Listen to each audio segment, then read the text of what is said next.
Oh my gosh, it has been a minute. Welcome. I missed you. It's been over a year at this point. I did the first 5 videos in this series in a span of 1 week.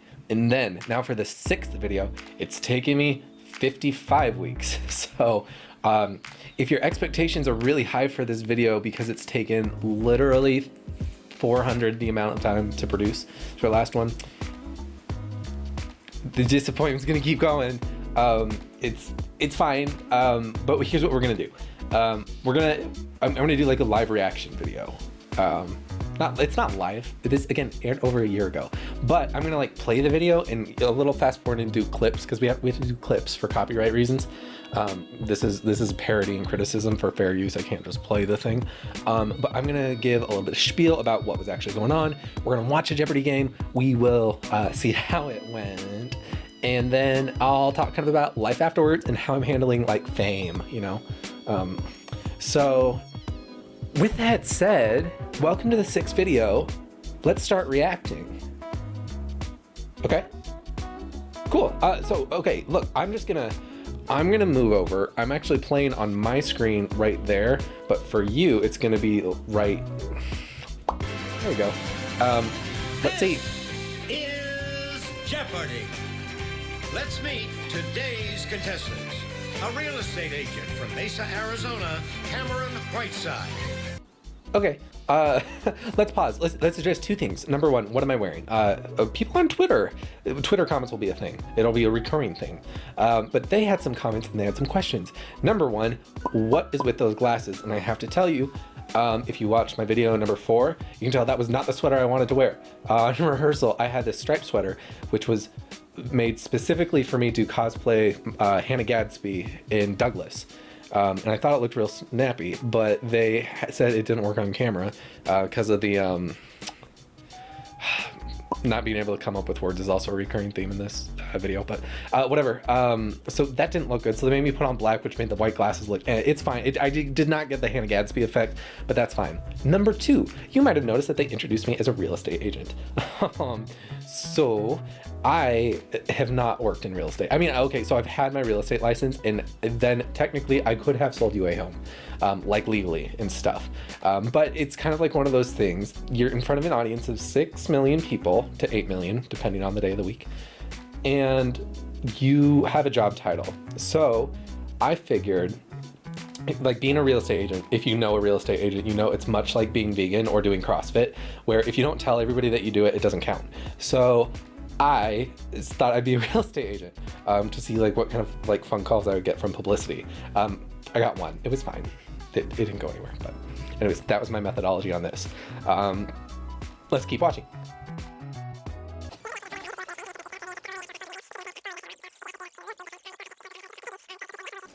You might notice that I'm not pausing terribly much. It's because I'm not participating. Oops. Josiah. What are progress and Congress? Yeah, those are often opposites, aren't they? And pros and cons 1000. An act of incitement and a gathering of clergy. Cameron.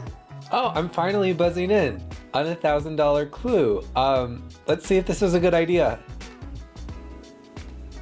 I don't. Oh, too much time. Lucy or Josiah?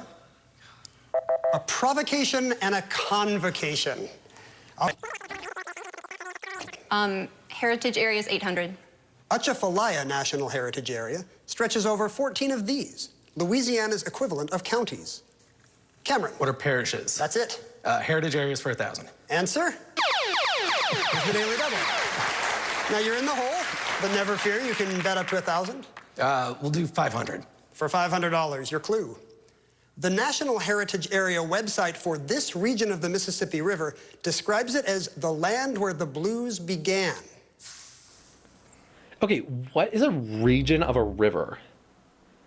Okay, I still don't understand that. I mean, it's fine. I look like retroactively, and like duh, like it makes sense that it's Delta. But what the hell is a river region? Like, what are the Missouri? I don't know what a region of a river means. Obviously it means a delta, but the source isn't a region. I thought it was stupid because it's not a region of the river. It's a region surrounding the river, but the region of the damn river itself is not the delta. That's just the river. Rivers don't have regions. You can have like the middle of the river. It's fine. I'm not bitter. Oh, got it. Oh, that was the Delta, the Mississippi Delta, and the Delta Blues. Okay, and I do have to say they also cut out time with that. There's a little like snip in there because even though I went like that for like 10 seconds on TV, it was like 20 seconds there. They give you so much time to think of the answer. And I was like, I hate the concept of river region. Please take this question away and take my money. So you're not back on the plus side yet, but that's something you can work on after the break. Cameron Whiteside, a real estate agent from Mesa. I'm interested in the unusual kind of flu you once contracted. Is it okay to ask about that? Yeah, so I went to the doctor. I was sick for a little while, and it turns out I got a flu strain that, as they put it, was unique to horses. Yeah. Not anymore. Not anymore, but what are you going to do about it? Okay. Yeah. So the story with this one, they pre-screened our stories. That's what they did. And I did have a horse flu. I went to the doctor and they said, oh, this is really rare. We've seen this, but only from horses, which is weird that the doctor was looking at both of those, but whatever. That's the diagnosis that I got. And that was fine. That was supposed to be my whole story. It was like kind of hardy heart. Like it was in the middle of COVID. It's like, we can get sick from stupid stuff. It was supposed to be like lightweight.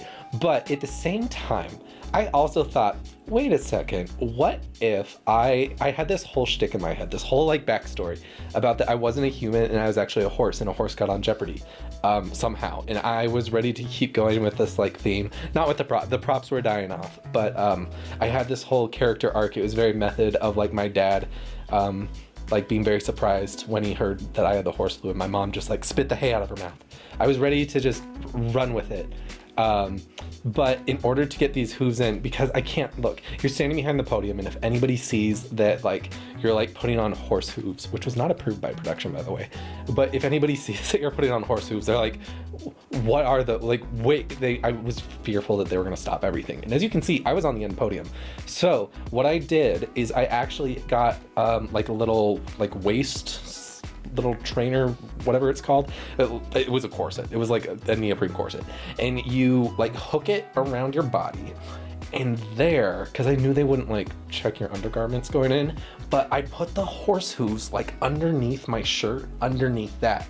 So on the commercial break, which we just like go past, I basically like took them out and I put them on my hands, and then I like held my hands very tightly in front of myself, in front of the podium, just waiting to go. So I was not wearing them. Like my performance in the first round was dismal, but that was unrelated to the horse hooves. So I like whipped them out, and then Ken like did like an sort of laugh. It was really delightful. And yeah, we had like this nice little banter. So that was my interview. People on Twitter also said that they don't want any more props on Jeopardy. I haven't seen it since. I wouldn't be surprised if there's some rule that you can't bring props in. But yes, it was a true story. No, it was not approved by production. Yes, it was planned and meticulously rehearsed before. Because like when you go on Jeopardy, all but one person wins. Like everybody that's been on Jeopardy has lost. Every single person, except like Amy Schneider right now. Go her. So you can't control that, but what you can control is whether or not you had fun. And this was fun. So this is my little interview segment. Let's keep watching. There it is. We so rarely see timing like, I mean, you couldn't hold the buzzer in the first round, but that was worth it. I mean, it's, you know, we do what we can. Welcome to the show, Cameron. Thank you. Josiah, I'm waiting for your prop comedy moment.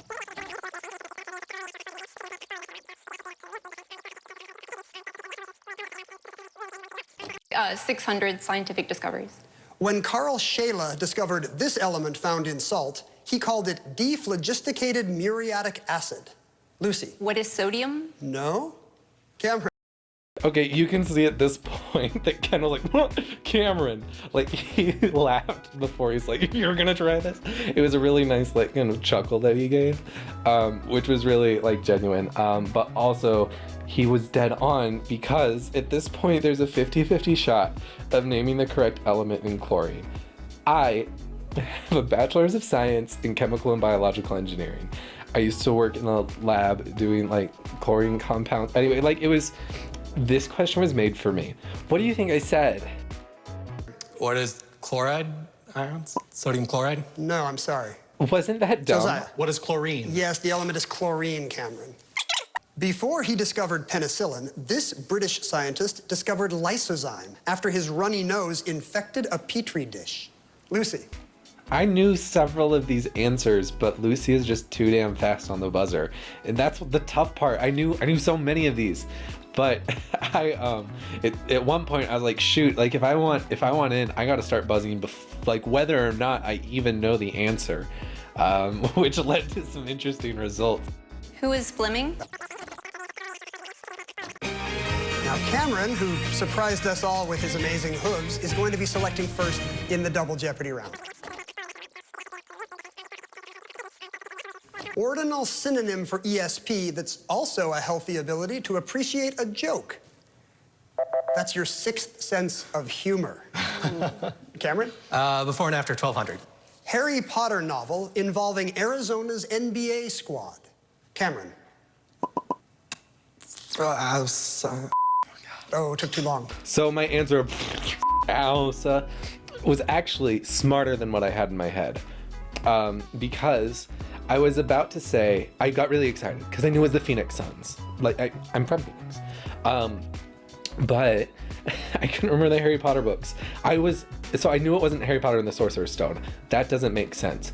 But then I got to Harry Potter in the Chamber of Secrets, and I was like, Secrets, Sun. Harry Potter in the Chamber of Suns almost was in my head and was almost what came out, which, as you realize, is dumber than the actual thing that came out of my mouth. So whenever I give a nonverbal answer, they're like, it is because that is still smarter than what was in my head.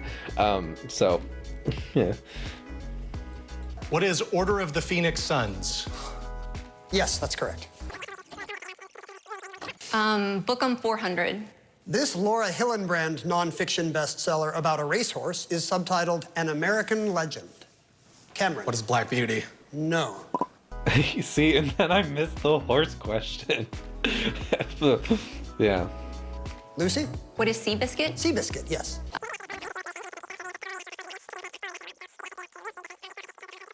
Company 2000.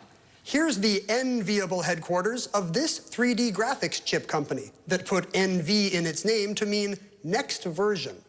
Cameron? What is NVIDIA? Right. Okay, on that one, after I filmed, I knew I got it right, and this was like the highest dollar value that I got right. But I was really scared that after all my dumbassery up to this point, that I said NVIDIA instead of NVIDIA. But it was very delightful to see when it aired that I had pronounced it smartly. Choreographer's 400.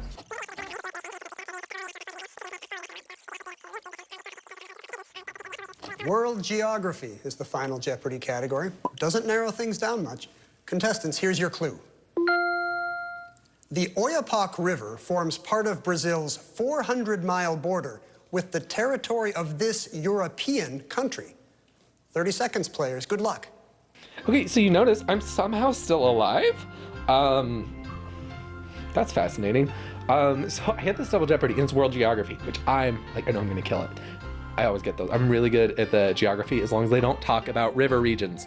That's such a stupid anyway, whatever. I'm over it. But I knew the answer was France. And if you notice, I took like the full 30 seconds to write it down. The reason being, if I can't impress anybody with my trivia skills, I'm gonna impress them with my bubble letters. I start like going over the letters again to make them bubble letters, and I got to the F and just barely on the R, and then time was up. I, again, not only overestimated my trivia skills for this whole thing, but also my bubble letter drawing. I just wanted like one final flex, and look how it turned out.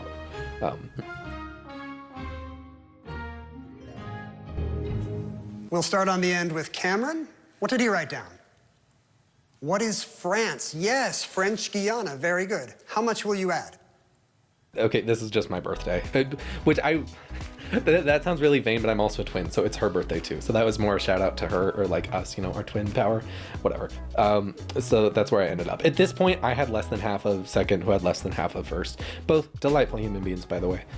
Very much merited their victory, but that's what happened. So.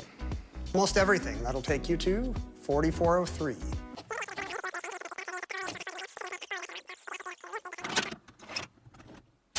And that was it. I got my delightful third place, which is great. Top 3, love it. I had like a little fun moment. I embarrassed my family significantly. I apparently did enough for some really fun Twitter comments to have opinions over me. So let's actually take a look at just a highlight. This one of my favorites. Like this one, who thought that I was okay. Like college me always.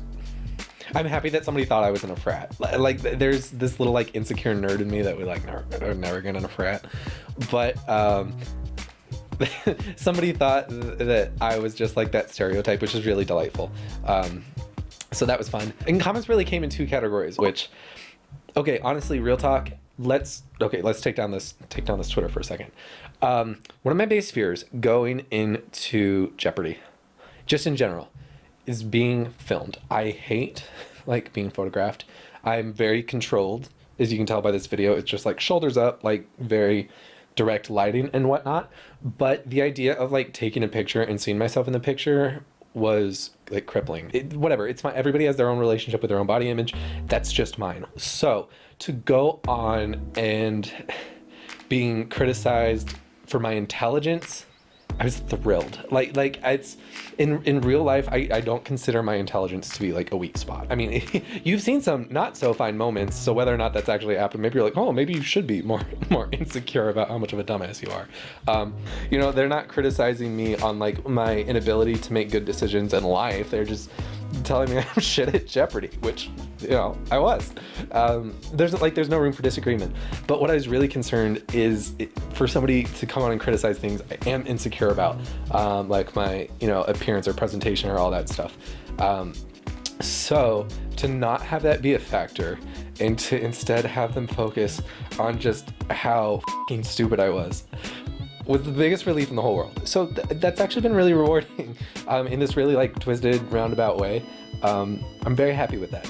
So Twitter was remarkably positive and an amazing source of entertainment, just to see like how you are perceived in the world that you're going about, because sometimes it's a lot different than how you perceive yourself, and that was a really interesting lesson to learn. So my dream was never to become like a multi-day champion. You know, it was to be there, be present, enjoy the experience, try and write bubble letters, make it to Final Jeopardy. That was really important to me, and I did barely, but I'm just really happy with it. So you can go and look up my exact performance on J Archive. That's the website I told you about. You can see how I think I was the 5th bottom performing person of season 37. So that's gonna go on my LinkedIn. You can follow me on my LinkedIn. You can hire me. I'm actually now in a software engineering boot camp looking for software developer roles. Hire me if you want. I would love an interview. But overall, fabulous experience. Please audition. It's so much fun. And I hope this series gave you just a little something, whether it be an audition tip, an interest in the world of trivia, interest in the world of Jeopardy, or just entertainment while you do something else or avoid your real work. If you're procrastinating watching this, like I'm procrastinating making this. But it's been fun. Stay tuned for the next series. Catch you later. Bye. Oh wait, I need like a reaction thumbnail.